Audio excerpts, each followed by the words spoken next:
All right, so we're going to read the next couple chapters of The Tiger Rising. We left off in chapter 4 where Rob was being called to the principal's office. We're going to find out why and what is going on. So this is chapter 5. The principal's office was small and dark and smelled like pipe tobacco. The secretary looked up at Rob when he walked in.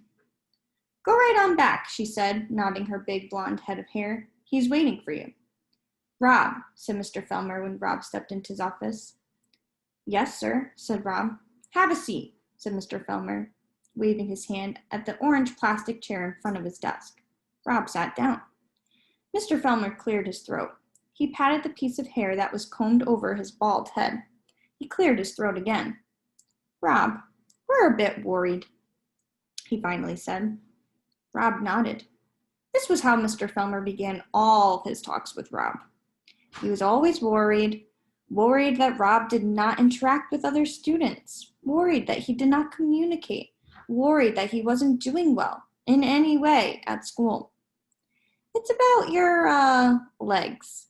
"Yes, your legs. Have you been putting that medicine on them?" "Yes, sir," said Rob. He didn't look at Mr. Felmer. He stared instead at the paneled wall behind the principal's head. It was covered with an astonishing array of framed pieces of paper, certificates and diplomas and thank you letters. "May I look?" asked Mr. Felmer. He got up from his chair and came halfway around his desk and stared at Rob's legs. "Well, sir," he said after a minute. He went back behind his desk and sat down. He folded his hands together and cracked his knuckles. He cleared his throat. "Here's the situation, Rob. Some of the parents, I won't mention any names, are worried that what you've got there might be contagious. Contagious meaning something that the other students could possibly catch." Mr. Felmer cleared his throat again. He stared at Rob. So by him continuing to clear his throat, he's obviously feeling kind of uncomfortable by this conversation, to let Rob know that a lot of people are not feeling comfortable by the situation with his legs. They're kind of scared that their kids might get it. "Tell me the truth, son," he said. "Have you been using that medicine you told me about? The stuff the doctor in Jacksonville gave you? Have you been putting that on?" "Yes, sir," said Rob. "Well," said Mr. Felmer, "let me tell you what I think. Let me be upfront and honest with you. I think it might be a good idea if we had you stay home for a few days. What we'll do is just give that old medicine more of a chance to kick in. Let it start working its magic on you, and then we'll have you come back to school when your legs have cleared up. What do you think about that plan?" Oh my god, I'm noticing I have lines all over my face. You know why? Because the sun is setting and I have my shade down, so it's making my face look weird. How can I fix it? Maybe if I go more over here.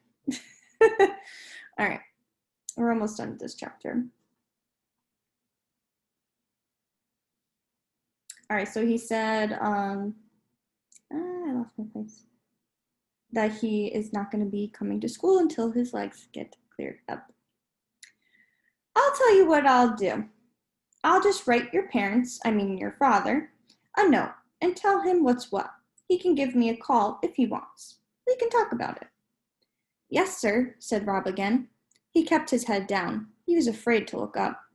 Mr. Felmer cleared his throat and scratched his head and adjusted his piece of hair, and then he started to write. When he was done, he handed the note to Rob. Rob took it, and when he was outside the principal's office, he folded the piece of paper up carefully and put it in his back pocket with the drawing of the tiger. And then, finally, he smiled. He smiled because he knew something Mr. Felmer did not know. He knew that his legs would never clear up. He was free. That's the end of chapter 5. So he's thinking, well, I'm free from school forever. I guess I never have to go back because my legs are never going to clear up. All right, so we'll read chapter 6. It's only a few pages. So chapter 6, Rob floated through the rest of the morning. He went to math class and civics and science, his heart light, buoyed by the knowledge that he would never have to come back.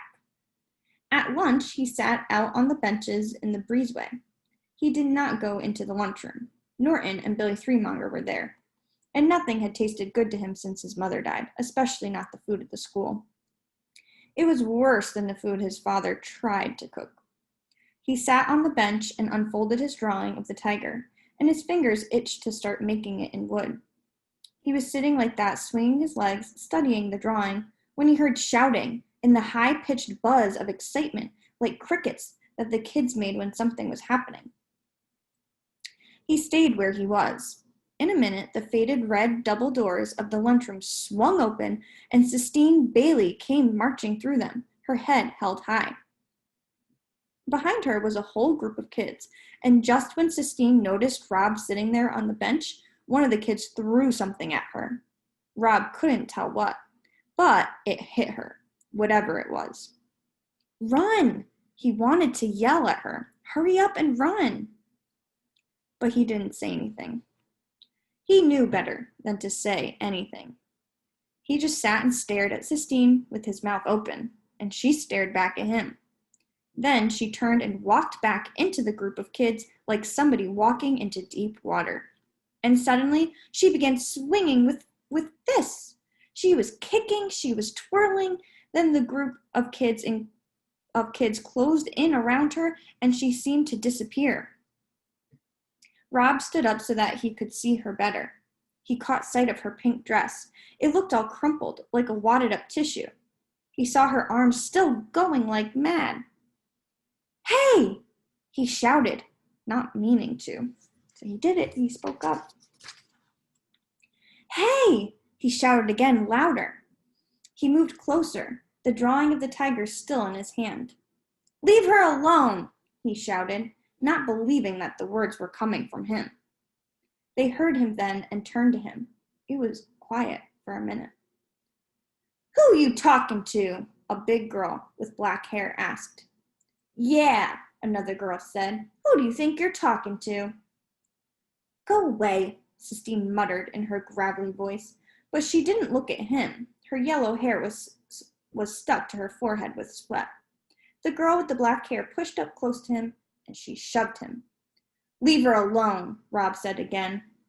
You going to make me? The black-haired girl said. They were all looking at him, waiting. Sistine was waiting too, waiting for him to do something. He looked down at the ground and saw what they had thrown at her. It was an apple. He stared at it for what seemed like a long time, and when he looked back up, they were all still waiting to see what he would do. And so he ran. And after a minute, he could tell that they were running after him. He didn't need to look back to see if they were there. He knew it. He knew the feeling of being chased. He dropped the picture of the tiger and ran full out, pumping his legs and arms hard. They were still behind him. A sudden thrill went through him when he realized that what he was doing was saving Sistine Bailey. Why he would try to save Sistine Bailey? Why would he want to save somebody who hated him? He couldn't say. He just ran, and the bell rang before they caught him. He was late for his English class because he had to walk from the gym all the way to the front of the school, and he did not know where his drawing of the tiger was. But he still had Mr. Felmer's note in his back pocket, and that was all that truly mattered to him. The note that proved that he would never have to come back. So I wonder if knowing that he wouldn't have to come back to school, maybe that kind of helped his bravery with standing up to those mean kids. I don't know. All right, so we're going to stop there, and we'll read the next couple of chapters next time.